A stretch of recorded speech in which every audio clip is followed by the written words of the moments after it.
আসসালামু আলাইকুম। আশা করি সবাই ভালো আছেন, আমিও ভালো আছি আলহামদুলিল্লাহ। আজকে আপনাদের মাঝে এমন একটা টপিকস নিয়ে কথা বলবো, সেটা হলো আমরা যে অ্যাপসগুলো ডাউনলোড করি, ডাউনলোড করার পরে যেগুলো আনইনস্টল করে দিই, আনইনস্টল করে দেওয়ার পরে আমরা মনে করি সেটা আমার ফোন থেকে ডিলিট হয়ে গেছে, কিন্তু সেটা কি আসলে ডিলিট হয়? সেটা আমাদের ফোনের জায়গা নিয়ে থাকে। তখন আমাদের ফোন মেমোরি কমে যায়, আমরা বুঝতেই পারি না যে আসলে ফোন মেমোরি কমে যায়, সেট স্লো হয়ে যায়।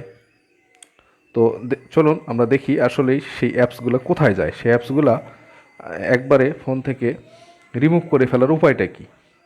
তো চলুন দেখি। এই জন্য আমাকে যেতে হবে প্লে স্টোরে। প্লে স্টোরে যাওয়ার পরে আপনার যে লোগোটা আছে উপরে, এই লোগোতে ক্লিক করতে হবে। ক্লিক করার পরে দেখুন ম্যানেজ অ্যাপস অ্যান্ড ডিভাইস, এখানে ক্লিক করতে হবে। এখানে ক্লিক করার পরে এই যে দেখুন ম্যানেজ লেখা, এই ম্যানেজ লেখার উপরে একটা ক্লিক করবেন। করার পরে বাম দিকে উপরে ইনস্টল লেখা আছে, ইনস্টল এখানে ক্লিক করবেন। এখানে ক্লিক করার পরে নট ইনস্টল, এই যে নট ইনস্টল, যেগুলো যেগুলো মানে ইনস্টল নয় লেখা দেখাচ্ছে, কিন্তু আসলে আপনার ফোনে রয়ে গেছে। যে দেখুন আমার ফোনে আমি আনইনস্টল করে দেওয়ার পরও এগুলো রয়ে গেছে।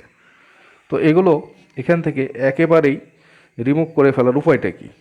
উপায়টা খুব সহজ বন্ধুরা। এই যে দেখুন, এই যে স্কোয়ার যে বক্সগুলো দেখা যাচ্ছে ডান দিকে, এখানে ক্লিক করে ট্যাপ করে ধরুন। ধরার পরে এই যে একটা একটা এভাবে সবগুলোকে ট্যাপ করুন। এই যে সিলেক্ট করে নিন। সিলেক্ট করার পরে এই যে উপরে ক্রস চিহ্ন, এই ক্রস চিহ্নতে ক্লিক করুন। ক্লিক করার পর দেখেন কি লেখা উঠছে, রিমুভ সিলেক্টেড অ্যাপস। এই যে রিমুভ, এই রিমুভ লেখাতে ক্লিক করলে এগুলো আপনার ফোন থেকে চিরতরে চলে যাবে।